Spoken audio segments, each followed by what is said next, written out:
Hello guys, വൈകിട്ടായപ്പോൾ അമ്പലത്തിലേക്കൊന്ന് പോയിട്ടുണ്ടായിരുന്നു.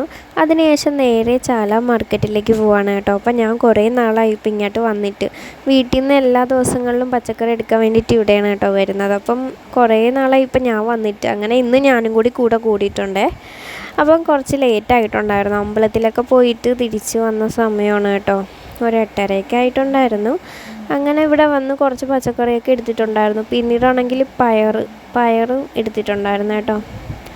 അങ്ങനെ പയറൊക്കെ മേടിച്ചിട്ടുണ്ടായിരുന്നു. പിന്നീടാണെങ്കിൽ ഇന്ന് കുറച്ച് തിരക്ക് കുറവായിട്ട് തോന്നിയിട്ടുണ്ടായിരുന്നു. കാരണം അല്ലാത്ത സമയങ്ങളിൽ ഇവിടെ നല്ല തിരക്കാണ്. അപ്പം രാവിലെയൊക്കെ നല്ല തിരക്കാണ് കേട്ടോ. ഇപ്പം ഞാൻ കുറച്ച് ലേറ്റ് ആയതുകൊണ്ടാണെന്ന് തോന്നുന്നു ഇന്ന് അത്ര തിരക്കൊന്നും ഇല്ല. അങ്ങനെ അതൊക്കെ കഴിഞ്ഞു. ഇനി നമുക്കിവിടെ നിന്ന് ഇറങ്ങാം. ഇനി ഇവിടെ നിന്ന് ഇറങ്ങിയിട്ടാണെങ്കിൽ വേറെ എന്താ പരിപാടി, ഫുഡ് കഴിക്കാൻ പോവാണ് കേട്ടോ. ഞാനല്ലെങ്കിലും പുറത്തേക്ക് വന്നു കഴിഞ്ഞാൽ ഫുഡ് കഴിക്കാതെ ഞാൻ വീട്ടിലേക്ക് പോകത്തില്ല. അങ്ങനെ പിന്നീട് ദോശയൊക്കെ മേടിച്ചിട്ടുണ്ടായിരുന്നേ. അങ്ങനെ ദോശ, സാമ്പാർ, ചമ്മന്തി അതൊക്കെ കൂട്ടി കഴിച്ചതിന് ശേഷം തിരിച്ച് വീട്ടിലേക്ക് പോവാണേ. ഈ ലൈറ്റ് കണ്ടോ, നല്ല ഭംഗിയുണ്ടല്ലേ കാണാനായിട്ട്. അങ്ങനെ പിന്നീട് ഞാൻ കുറച്ച് നേരം ലൈറ്റൊക്കെ കാണാൻ പോയിട്ടുണ്ടായിരുന്നേ. അങ്ങനെ അതൊക്കെ അങ്ങനെ ഇനി നേരെ വീട്ടിലേക്കാണ്. അപ്പോൾ വീടെത്തിയിട്ടുണ്ട് ഗൈസ്. അപ്പോൾ ഇത്രയേ ഉള്ളൂ. Okay, by.